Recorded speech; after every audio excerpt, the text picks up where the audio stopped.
प्रधानमंत्री नरेंद्र मोदी ने गुजरात के दाहोद में भारतीय रेलवे के 9000 हॉर्स पावर इलेक्ट्रिक लोकोमोटिव निर्माण संयंत्र का उद्घाटन किया। इस संयंत्र से घरेलू और अंतर्राष्ट्रीय उपयोग के लिए अत्याधुनिक लोकोमोटिव का उत्पादन होगा, जो 120 किलोमीटर प्रति घंटा की गति और 4500 टन माल ढुलाई क्षमता प्रदान करेगा।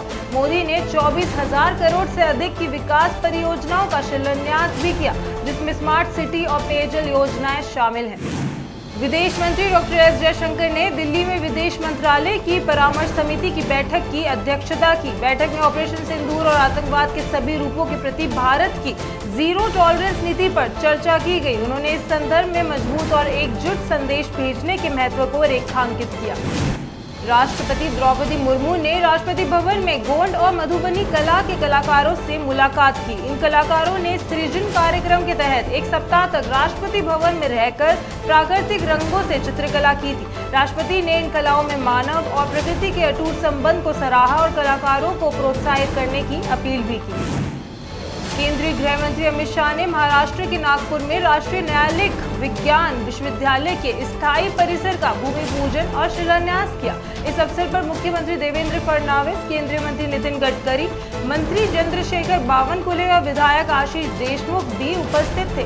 केंद्रीय मंत्री अमित शाह ने कार्यक्रम के बाद वृक्षारोपण कार्यक्रम भी किया। वहीं मुख्यमंत्री फडणवीस ने स्वस्ति निवास के भूमि पूजन में भाग लिया। उत्तर प्रदेश के मुख्यमंत्री योगी आदित्यनाथ ने संत कबीर नगर में 1515 करोड़ की लागत वाली 528 विकास परियोजनाओं का लोकार्पण किया।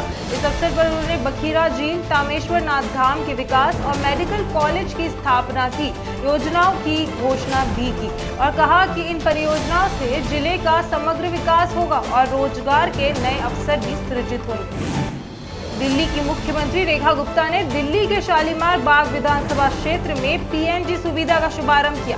इस पहल से सैकड़ों परिवारों को स्वच्छ, सस्ती और सुरक्षित ऊर्जा उपलब्ध होगी, जिससे रसोई में धुएं की समस्या समाप्त होगी। मुख्यमंत्री ने इसे विश्वास की लौ बताते हुए अंतिम पंक्ति तक सुविधाएं पहुंचाने की सरकार की प्रतिबद्धता को रेखांकित किया। उपराष्ट्रपति जगदीप धनखड़ और मध्य प्रदेश के मुख्यमंत्री डॉक्टर मोहन यादव ने मध्य प्रदेश के नरसिंहपुर में आयोजित कृषि उद्योग समागम 2025 में कृषि क्षेत्र की प्रगति पर आधारित प्रदर्शनी का अवलोकन किया। मुख्यमंत्री ने कहा कि यह समागम कृषि समृद्धि के नए युग की शुरुआत है, जिसका लाभ संपूर्ण मध्य प्रदेश के किसानों तक पहुंचेगा।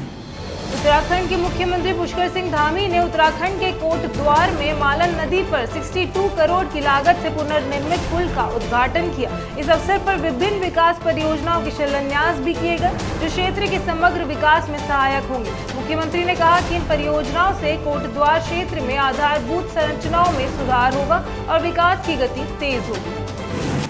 हरियाणा के मुख्यमंत्री नायब सिंह सैनी ने हरियाणा के लाडवा विधानसभा क्षेत्र के बिहौली गांव में राजकीय पशु चिकित्सा पॉलीक्लिनिक का उद्घाटन किया। इस पॉलीक्लिनिक से क्षेत्र के पशुपालकों को उन्नत उपचार सुविधाएं मिलेंगी, जिससे उनकी आजीविका सुदृढ़ होगी।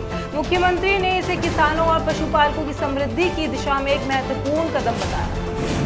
केंद्रीय कृषि मंत्री शिवराज सिंह चौहान ने विकसित भारत संकल्प पदयात्रा की शुरुआत मध्य प्रदेश के सीहोर जिले के बुधनी विधानसभा क्षेत्र से की। इस पदयात्रा के दौरान उन्होंने प्रधानमंत्री नरेंद्र मोदी की योजनाओं की जानकारी भी दी और ग्रामीणों से संवाद किया। चौहान ने इसे विकसित भारत की दिशा में एक महत्वपूर्ण कदम बताते हुए जनता से सक्रिय भागीदारी की अपील भी की।